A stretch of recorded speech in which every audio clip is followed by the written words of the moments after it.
Hello friends, എല്ലാവർക്കും സുഖമാണെന്ന് കരുതുന്നു. അപ്പോൾ നമുക്കിന്ന് ഉന്നക്കായ ഉണ്ടാക്കിയാലോ. അതിനുവേണ്ടി ഞാനിവിടെ 1 കിലോ പഴമാണ് എടുത്തിട്ടുള്ളത്. ഏകദേശം നന്നായിട്ട് പഴുക്കാത്ത പഴമാണ് ഇതിനാവശ്യമുള്ളത്.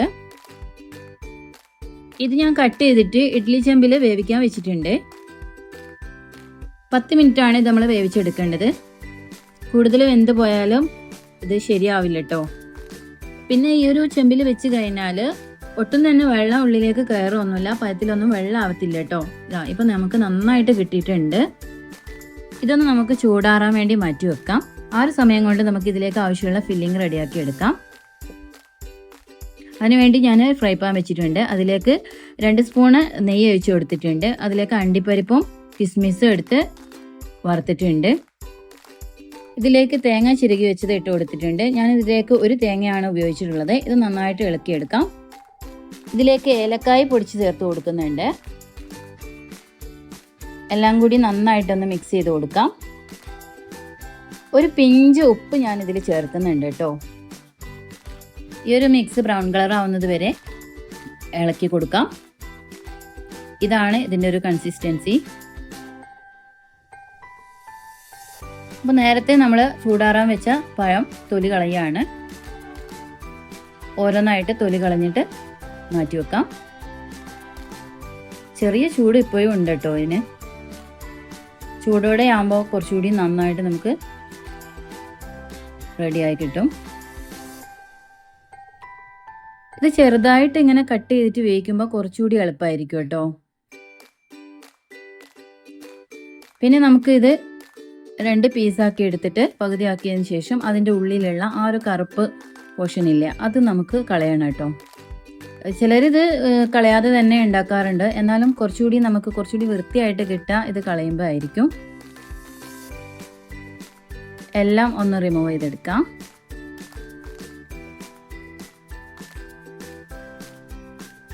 ഇത് കളഞ്ഞാലെന്ന് വെച്ചാൽ നമുക്ക് ആ ഒരു കുഴക്കുന്ന സമയത്ത്, നമുക്ക് കയ്യിൽ പരത്തുന്ന സമയത്ത് എന്താ പറയുക, കട്ടിയൊന്നും ഇല്ലാതെ കറക്റ്റ് നമുക്ക് ചെയ്തെടുക്കാൻ സാധിക്കും കേട്ടോ.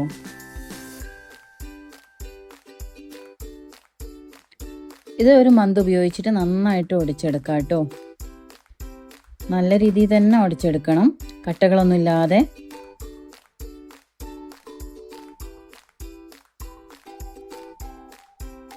ഇത് നന്നായി ഒടിച്ചതിന് ശേഷം നമ്മുടെ കൈ ഉപയോഗിച്ച് നന്നായി കുഴച്ചെടുക്കാം. ഒരു ചപ്പാത്തി മാവിൻ്റെ പരുവത്തിലാക്കി എടുക്കാം.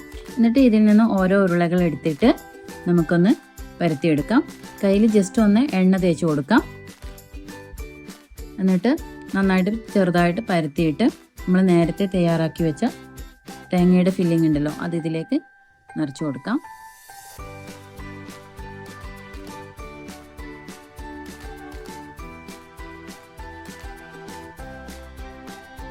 എന്നിട്ട് 2 സൈഡും കൂടി ഒരുമിച്ചിട്ട് നന്നായിട്ട് സൈഡൊക്കെ ഒന്ന് സെറ്റാക്കി കൊടുക്കാം. അതിന് ശേഷം നമ്മൾ കയ്യിൽ വെച്ചിട്ട് ഒന്ന് ഉരുട്ടിയെടുക്കാം.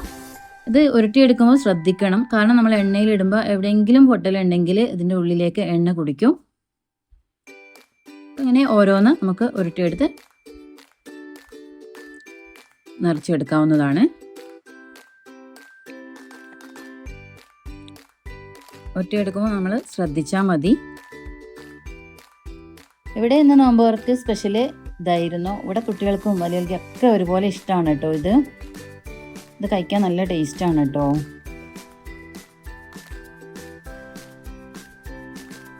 ഇനി നമുക്ക് ഓരോന്നും ഇതുപോലെ ചെയ്തെടുക്കാം.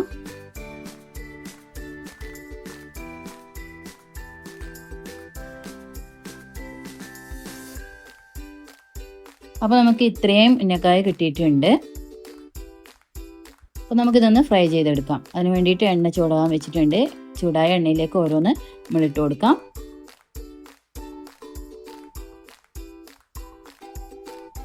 അധികം എണ്ണ ആവശ്യമില്ല ഇത് പൊരിച്ചെടുക്കാൻ.